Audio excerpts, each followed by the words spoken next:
आज हम बात करेंगे एक ऐसे वायरस की जो शायद आपने पहले कभी सुना भी नहीं होगा।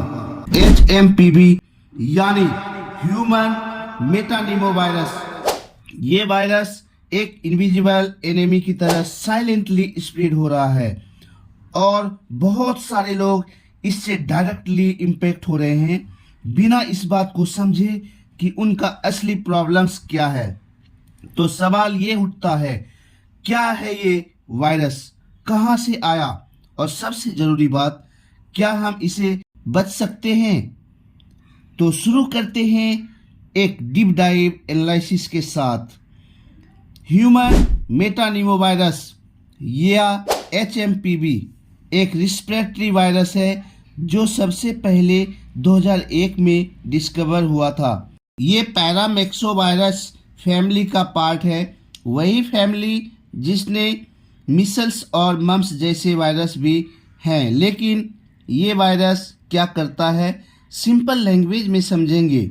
ये आपके रिस्पिरेटरी सिस्टम को अटैक करता है, आपके लंग्स और ब्रीथिंग पैसेज को वीक बनाता है और स्पेशली उन लोगों को इम्पेक्ट करता है जो इम्यूनो कम्प्रोमाइज्ड हैं, जैसे बूढ़े लोग, बच्चे लोग, रिस्पिरेटरी इशू वाले पेशेंट्स। WHO के डाटा के मुताबिक HMPV दुनिया भर में एक मेजर केसेस हैं रिस्पिरेटरी इंफेक्शन का, लेकिन ज़्यादा लोग इसके बारे में अवेयर नहीं हैं। क्या इसका एक सिंपल रीज़न है? इसका डायग्नोसिस इतना कॉमन नहीं है जितना कोविड-19 का था। अब सवाल है, HMPV का पता कैसे चलेगा? सिम्टम्स जो सबसे कॉमन है वो है कफ और cold like symptom, fever, difficulty in breathing और कभी कभी निमोनिया भी डेवलप हो सकता है। ये सिम्टम्स कोविड-19 या फ्लू जैसे लगते हैं और यानी वजह है कि इसे डिटेक्ट करना और ज़्यादा मुश्किल हो जाता है। ये वायरस स्प्रेड होता है ड्रॉपलेट्स के जरिए, जैसे आपका स्नीज या कफ से। इसका इन कॉम्बिनेशन पीरियड 5 से 6 दिनों का होता है, मतलब सिम्टम्स दिखने तक वायरस ऑलरेडी स्प्रेड हो चुका होता है। दुनिया ने इस वायरस के बारे में पहली बार 2001 में सुना जब डच साइंटिस्ट ने इसे डिस्कवर किया। लेकिन इंटरेस्टिंग बात यह है कि यह वायरस न्यू नहीं है, ये ह्यूमन पॉपुलेशन में शायद सेंचुरी से एग्जिस्ट कर रहा है, लेकिन पहले आइडेंटिफाई नहीं हो पाया।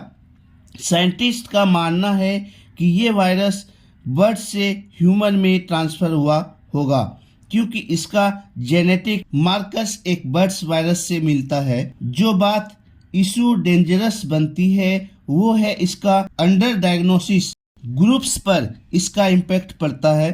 सीनियर्स जो ऑलरेडी क्रोनिक इलनेस से सफ़र कर रहे हैं, बच्चे जिनके इम्यूनो सिस्टम वीक है और लोग जो रिस्पिरेटरी डिजीज जैसे अस्थमा या COPD से सफ़र करते हैं, उनके लिए ये पोटेंशियली डेडली हो सकता है। लेकिन यह है कि इसके लिए अभी तक कोई स्पेसिफिक एंटीवायरल या वैक्सीन अवेलेबल नहीं है। ट्रीटमेंट बस सपोर्टिव केयर पे डिपेंड है।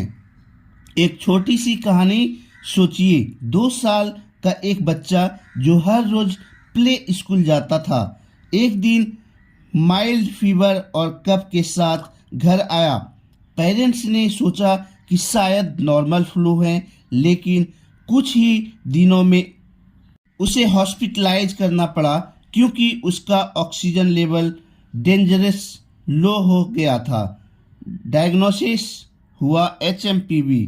ये केसेस स्टूडेंट कॉमन हो रही है, स्पेशली अर्बन एरिया में जहां पॉपुलेशन डेंसिटी ज़्यादा है। अब सवाल है, HMPV इस वायरस से कैसे बचें? प्रिवेंशन के कुछ सिंपल स्टेप हैं। हैंड हाइजीनिक, हर बार बाहर से आए हाथ धोना जरूरी है। पॉइंट्स नंबर 2, मास्क का यूज करें। अगर आप क्राउड एरिया में हैं, मास्क पहनिए। Points number 3, vaccination awareness. अगर आपके आसपास ग्रुप्स हैं, उनका फ्लू और निमोनिया हेल्दी लाइफस्टाइल अपना इम्यूनो सिस्टम स्ट्रॉन्ग बनाने के लिए हेल्दी डाइट और रेगुलर एक्सरसाइज जरूरी है। कोविड-19 और एचएमपीवी में एक बड़ा डिफरेंस है। कोविड-19 दुनिया स्प्रेड किया, लेकिन एचएमपीवी साइलेंटली स्प्रेड हो रहा है। क्या ये नेक्स्ट बिग पैंडेमिक हो सकता है? अभी तक साइंटिस्ट कहते हैं कि इसका पैंडेमिक पोटेंशियल लो है, लेकिन इशू अंडर एस्टिमेट करना भी गलती होगा। आखिर में एचएमपीवी एक वार्निंग है कि अपनी हेल्थ को लाइटली नहीं लेना चाहिए। दुनिया में नए वायरस हमेशा इमर्ज होते रहेंगे, लेकिन हमारी रिस्पॉन्सिबिलिटी है कि हम इन्फॉर्म्ड और प्रिपेयर्ड रहें। अगर आपको ये वीडियो यूजफुल लगा तो इसे ज़रूर शेयर कीजिएगा, क्योंकि अवेयरनेस की पहला स्टेप है प्रिवेंशन का। So stay safe, stay healthy. Thanks.